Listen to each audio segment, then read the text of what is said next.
What is a consensus recommendation? Consensus recommendations are essentially a collection of analyst ratings on a given stock that have been utilized to produce an average analyst recommendation.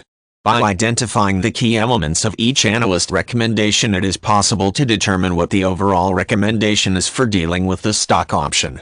A consensus recommendation may indicate the action of holding on to current shares, buying additional shares, or selling all or part of the shares currently in hand. In order to achieve a consensus recommendation, the findings of each stock analyst will be assigned a number value.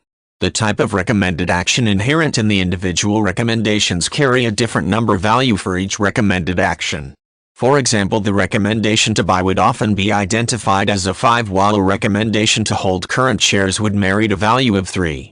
After all the recommendations are identified, the number values are added and the sum divided by the number of analyst recommendations.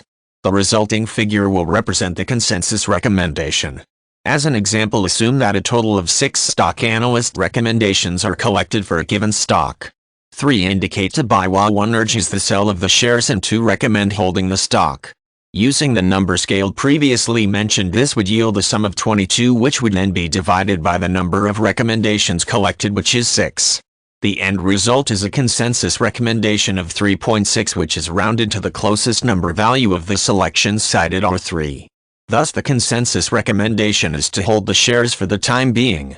It is important to note that while the consensus recommendation is a great way to achieve a broad view quickly, it does not necessarily recommend the best solution for the investor. The criteria used by each analyst may vary, resulting in different opinions based on a wide range of data. For this reason, a consensus recommendation should be considered as an indicator but not the only data that an investor should consider when making an investment decision.